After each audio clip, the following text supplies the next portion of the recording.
Good morning friends. Steno sir YouTube channel में आप सभी का स्वागत है। अगर आप डेली डिक्टेशन लिखना चाहते हैं तो हमारे चैनल को सब्सक्राइब कीजिए। चलिए आज का डिक्टेशन लिखते हैं। Ready start.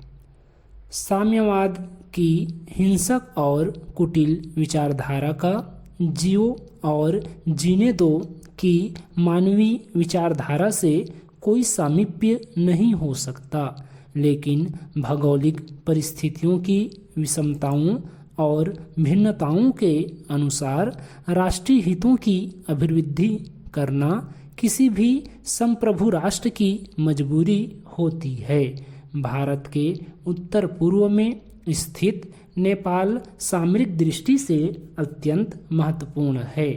हिमालय की ओर से आने वाली अप्रत्याशित चुनौतियों का सामना करने और अपने पारंपरिक प्रतिद्वंदी चीन को रोकने के लिए भारत के लिए नेपाल से मजबूत रिश्तों और उनका सुरक्षित रहना अनिवार्य माना जाता है।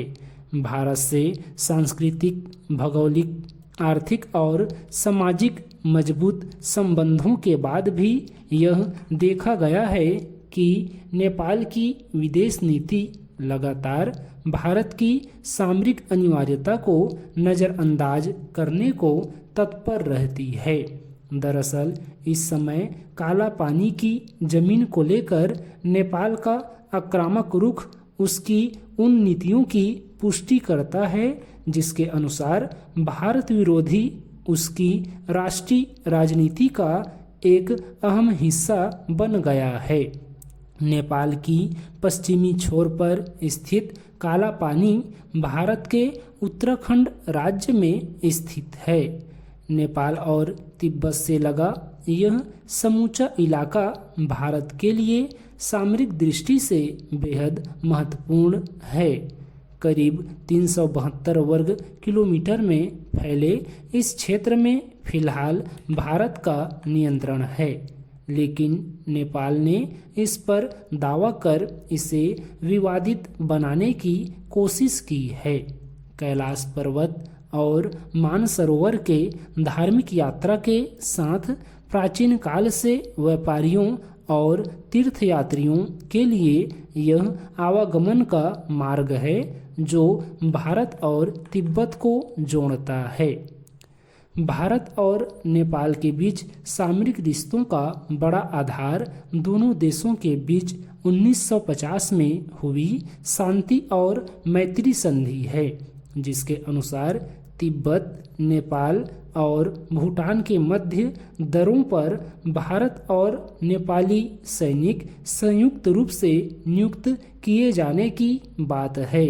यह भी बेहद दिलचस्प है कि इस संधि के अंतर्गत ही काठमांडू में एक भारतीय सैनिक मिशन स्थापित किया गया था, जिसका कार्य नेपाली सेना को प्रशिक्षण देना था। लेकिन अब वही नेपाली भारत को चुनौती देने का साहस करती हुई दिखाई दे रही है।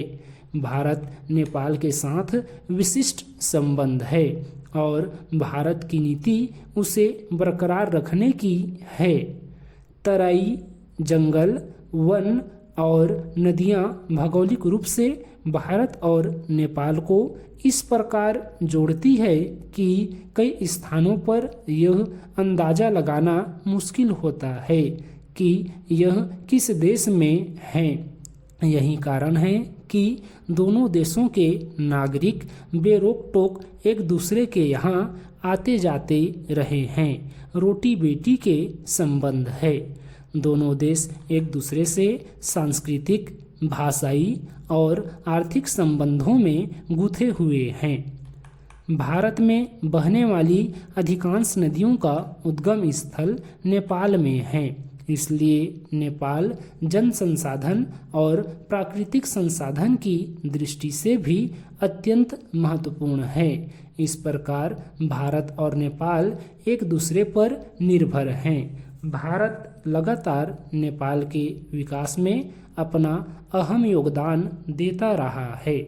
कुछ साल पहले नेपाल में आए भूकंप के बाद उसके पुनर्निर्माण के लिए भारत ने बड़ी सहायता की थी, लेकिन नेपाल की वामपंथी सरकार ने इसके विपरीत परिणाम दिए। स्टॉप। दोस्तों, अगर आपको हमारा ये डिक्टेशन अच्छा लगा तो अपने दोस्तों को शेयर कीजिए और हमारे चैनल को सब्सक्राइब कीजिए। Thank you.